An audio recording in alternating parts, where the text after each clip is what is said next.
The screen flexed a grotesque pixelated membrane straining against the impossible. My heart hammered against my ribs, a frantic drum against the silence of my bedroom, a silence Julian had shattered with his monstrous return. His hands, digital and shimmering, pressed against the glass, pushing through the barrier of logic and sanity.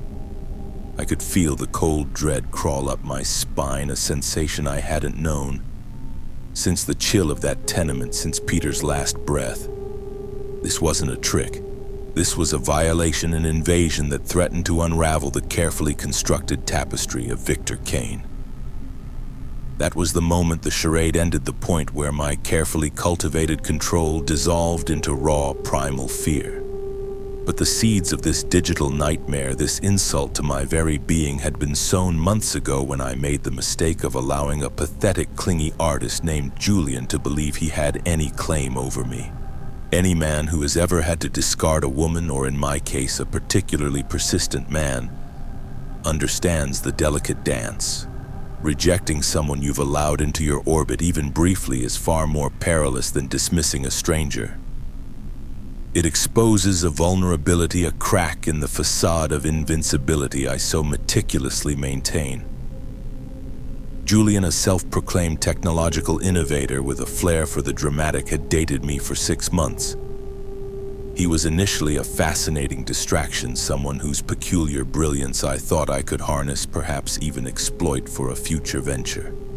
But he soon revealed a possessive, almost feral side, an unappealing clinginess that grated against my need for absolute autonomy. Red flags. They were more like crimson banners flapping in a gale. I cut him off. He couldn't accept it, of course he couldn't. People like Julian, they latch on desperate for a sliver of the light they see in me, mistaking my calculated charm for genuine affection.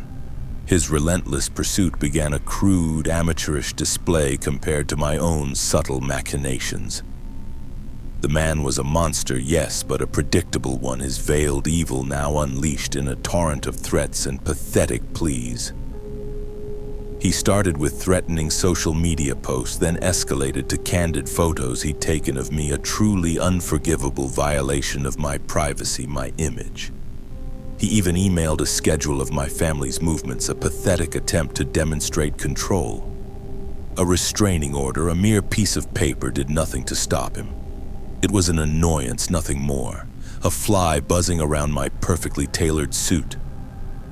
I dealt with more sophisticated attempts to undermine me, like that collector in Chicago, the one whose secrets I buried in my notebook before he crumbled. Julian was a child playing with matches. Nevertheless, after months of enduring his boorish harassment, the ordeal came to a bitter, almost poetic end. In December, Julian tragically froze to death in his snow-covered, beaten-up, unheated Ford Mustang. He had been waiting outside my meticulously chosen residence for hours, a chilling testament to his pathetic obsession at the blistering height of winter. A neighbor, one of those overly curious types, found him in the morning. I felt a surge of relief, a tightening of the silver ring on my right hand. A problem, a messy loose end, had finally resolved itself. Peter would have understood. Sometimes the trash just takes itself out. Cards on the table, Julian wasn't even his real name. I'm not entirely sure why I'm protecting his identity, given that he's dead. Perhaps it's a lingering habit, a reflex ingrained from years of navigating a world where information is currency and secrets are power. Or perhaps it's because even in death, his presence has continued to be a persistent, infuriating irritant. Understandable, given that even the cold embrace of the grave hasn't halted his heinous hunt. Julian, as I mentioned, was a technological wizard. That was his true passion, a far more compelling mistress than any human could ever be. He called himself an innovator, not a programmer, an artist, a pretentious distinction typical of his kind. During the final month of our association, as I began to doubt the man's ethical compass, a compass I knew he lacked, but one I had hoped to steer, he became obsessed with the concept of the human soul. Artificial intelligence, he declared, bored him. The future, he ranted, was a mesh of man and machine, immortality. He believed he could upload the human consciousness to a computer. He didn't invent the concept, of course. Mind uploading is a well-documented hypothetical among scientists and philosophers alike. He's watched too many sci-fi films, I'd thought, dismissing his ramblings as the desperate musings of a man whose grasp on reality was slipping. But I suppose science fiction often becomes reality, doesn't it? Many people think it's impossible to upload the human consciousness to a computer, but I suppose they only think in terms of conventional computing. Julian's research, he claimed, went beyond ordinary programming.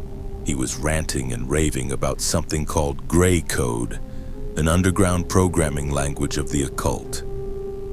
I filed it away in my mental ledger, a potential curiosity, something to perhaps leverage later if I ever needed a patsy for a particularly outlandish scheme.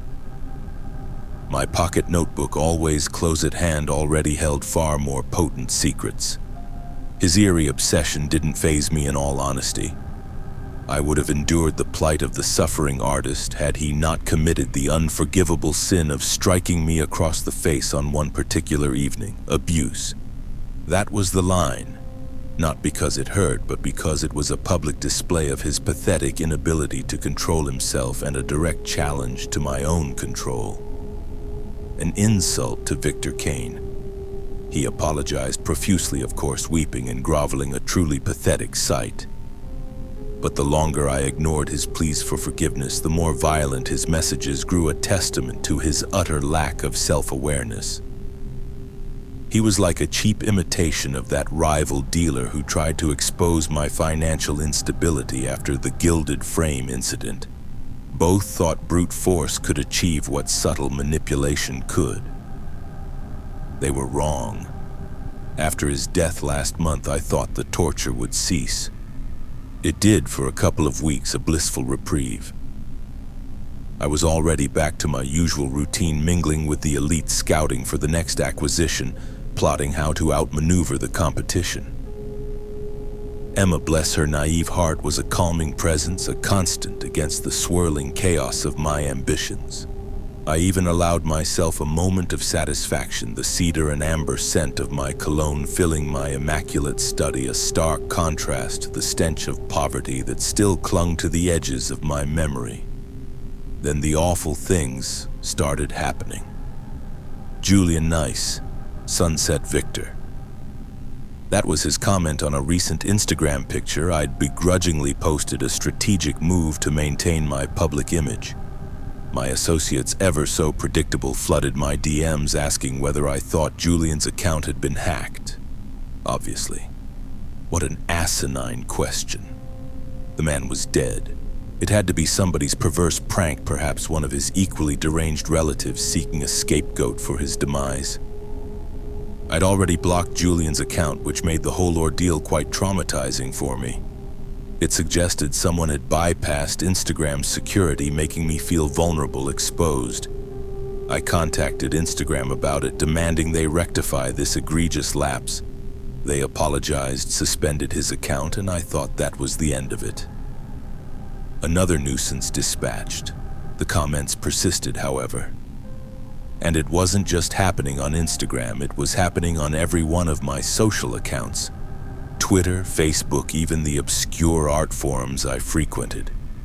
I believed that somebody was tormenting me, maybe one of Julian's folk-up relatives who blamed me for his untimely death. It was a crude vendetta completely lacking in finesse.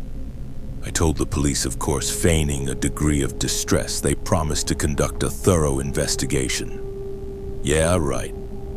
I knew the futility of relying on such institutions. No one could be trusted, a lesson etched into my soul since Peter's passing. I was a little shaken, I'll admit. Not scared, not truly. The cyber harassment had stirred some of the old trauma and fear, the echoes of my childhood helplessness. But I felt resilient. Nobody could scare me as much as Julian had in life, and Julian was dead. I was convinced that it was some idiot with a vile vendetta, someone I would eventually unmask and deal with, perhaps by planting some carefully crafted rumors or by exploiting a weakness I'd noted in my book. It was what happened a week ago that defied all rational explanation and filled me with a fear unlike any I've ever experienced. A chilling premonition of the kind of helplessness I'd felt in that empty gallery after the deal went sideways, leaving me with nothing but the bitter taste of failure.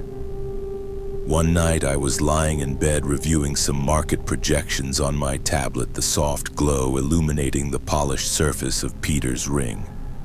A sharp ping from my laptop startled me. It was open on my desk, less than a foot from the end of my bed. I certainly hadn't left it open. I hadn't left it switched on, for that matter. I am meticulous about such things, especially given the sensitive nature of my schemes, and I most certainly hadn't left it on Facebook. Who even uses Facebook anymore for anything other than dormant profiles? The screen was scrolling by itself. Somebody's hacked my computer, that was my first thought. A crude, unsophisticated attack, perhaps by a rival who'd heard whispers of my latest venture. The mystery hacker was looking at Julian's profile. The scrolling stopped and I found myself staring at an old photo of Julian and me at a party. It was from the early days of our association, a time when I still saw him as a useful tool. We looked content, a carefully constructed illusion even then. "I get it, Ryan," I murmured, assuming Julian's equally pathetic brother to be behind the torture, though I couldn't recall his name for certain. "It's my fault that he's dead. A tragic accident, really, so clumsy." I twisted the silver ring, a nervous habit. And then something horrifying happened. The photo moved. To be more specific, Julian moved. I, like everything and everyone else in that picture, remained static, perfectly frozen in my carefully curated pose. But Julian, suddenly untethered from the digital prison of the still image, strolled over to the photographer. He was engulfing every square inch of the full-screen photo, his pixelated form expanding, distorting. My dead ex-associate was staring through the laptop screen. Staring at me. "What the hell is this?"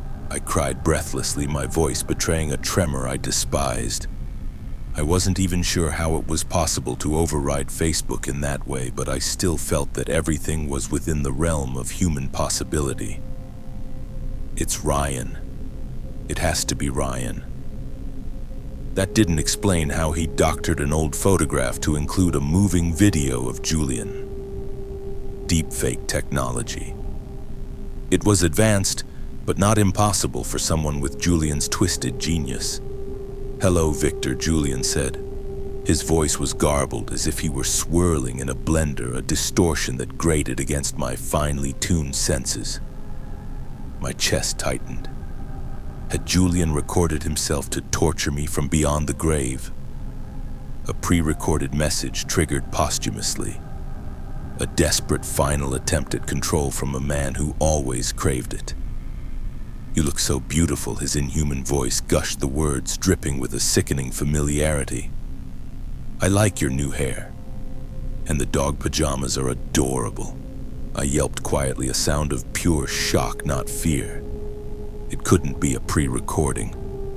How would he have known that I'd changed my hairstyle just last week? How could he have known about the new absurdly comfortable pajamas I'd bought on a whim yesterday? "Ryan, it has to be Ryan. He's watching me through my webcam." The thought ignited a cold fury. This was an invasion of the most personal kind, a complete disregard for my privacy, for the sanctity of my carefully guarded sanctuary. And then something happened which couldn't be attributed to Ryan or any human agency I could fathom. Julian's demeanor shifted. As had been the case in our 6-month association, he swiftly transitioned from a genial gentleman to a vehement villain. His pixelated head tilted to one side as if he were simply ogling me from a fresh angle, assessing me. His smile had only changed ever so slightly, a minuscule shift of the lips, but it was now brimming with a malignancy that chilled me to the bone. The dead man's charm was vanishing, dissolving into pure, unadulterated malevolence. So were his pupils, for that matter. Seconds later, all that remained were two white, soulless eyes fixed on me, piercing through the digital veil. It felt as if I were seeing the real Julian at long last, the subhuman thing that lay dormant beneath his scintillating shell. This was the raw, untamed chaos I had always sought to control, to bend to my will, but this time I was the one caught in its vortex. It reminded me of the stolen canvas, that rare, infuriating instance where a mark had turned the tables on me, leaving me momentarily outplayed. But this was infinitely worse. A thunderous thudding sound sent a shockwave through my body. Horrified, I watched Julian's hands pressing against the screen of my laptop. It wasn't just a visual effect. The screen itself concave, stretching, groaning. As if he were trapped underwater, he continued to push against the surface of the pixelated pool. The screen continued to flex its surface, rippling like disturbed water. I screamed a raw, unbridled sound of terror that tore from my throat. I finally accepted that it wasn't Ryan. It wasn't anything that could be explained by earthly rhyme or reason, or by any of the psychological weaknesses I meticulously cataloged in my notebook. This was an affront to everything I believed, in a direct challenge to the very fabric of my controlled existence. I wasn't going to wait for my undead abuser. Never again would I be the helpless child watching Peter fade, unable to act. I scarpered from my bed, my perfectly tailored silk pajamas rustling, beelining for the door of my room. Before I could flee, there was a blinding flash of light from my laptop screen. The door, which I had clearly left ajar, swung shut with a resounding thud, and a piercing sound emitted from the speakers of my laptop. It sounded like a ghastly cry of agony, a digital scream of rage and triumph. "You're not leaving me again," Julian commanded, his voice now a grating, synthesized roar. I rotated my head, snapping to face the digital entity that was slithering free from my laptop screen, which was stretching around him like elasticated rubber. It was a grotesque birth, an impossible manifestation. When he finally escaped his digital prison, Julian's long limbs glitched ghoulishly before me, his form unstable, flickering like a faulty projection. He adjusted his posture, somehow managing to stand upright, gazing upon me with those white, empty eyes. My stalking specter widened his fiendish Cheshire cat grin, a mocking leer that promised eternal torment. "I found a way to live forever," he whispered, his voice resonating with an unholy triumph. "If you join me, I promise we won't ever fight again. We can be together, Victor. Forever." The implication was clear. I would be trapped, consumed by his digital madness, reduced to a mere extension of his will. The thought was unbearable, a nightmare far worse than any financial ruin or social humiliation. It was the ultimate loss of control, a perversion of my own ambition for immortality. I tirelessly battled to open my bedroom door, which was being held shut by an invisible, oppressive force. My fingers scrabbled at the handle, useless against the unseen barrier. Twisting my head to look at the monstrous creature behind me, I whimpered in horror. Julian slowly stumbled towards me on unsteady, glitching legs, toppling his head to one side, a macabre parody of human movement. I screeched at the top of my lungs and turned back to face the door, desperately yanking the handle, my mind racing for an escape. That was when I had a dreadful idea, a desperate, illogical gamble born of pure, unadulterated terror. I darted towards my bedside table, swerving past Julian's outstretched, flickering arms. He was slower now, less coherent, as if his physical manifestation was draining his digital essence. Picking up a half-full glass of water in one hand, I turned to face my ex-associate. His lips parted and a pit of blackness was revealed within his digital maw. That same high-pitched wail erupted from the caverns of his demonic body. He knew what I was about to do. He understood the elemental nature of my desperate attack. Without a moment's thought, without pausing to consider the absurdity, I launched the glass of water at the digital ghoul that was lumbering towards me. The water arced through the air, a shimmering projectile against the flickering form. Julian screamed a robotic cry so deafeningly loud that my ears popped the sound, echoing the agony of Peter's final gasps. As the water soaked through his shimmering, translucent skin, his form began to spasm manically, pixels scattering like dust. His unbound digital form retreated, dissolving, and I watched the laptop screen reclaim him, pulling him back into its two-dimensional prison. My bedroom door swung open, the invisible force broken. I assumed my undead stalker must simply have been too distracted, too damaged to keep me trapped. This was my opportunity, a narrow window of escape. I seized it, fleeing my perfectly curated flat, leaving behind the shattered remnants of my composure. I have been living in my car for the past few days, the expensive leather seats now my uncomfortable sanctuary. This is the first time I've used technology since the incident, since Julian's grotesque rebirth. I'm currently in a computer cafe, a place I wouldn't normally deign to enter, its cheap coffee and stale air a stark contrast to the cedar and amber scent I usually inhabit. There are plenty of people around, a comforting cacophony of mundane existence, and I don't think Julian would come for me in a public place. But who knows? The rules have changed. He is everywhere, a persistent threat, a digital ghost in the machine. I keep seeing flickering screens out of the corner of my eye, a constant reminder of his omnipresent threat. Should I get off the grid and avoid technology for the rest of my life? The thought is absurd, a complete abdication of my power, my ambition. I can't run. He's everywhere, a haunting echo of my past, a reminder that some things, some failures can never truly be buried. I will find a way to turn this, to bend this impossible reality to my will. I always do.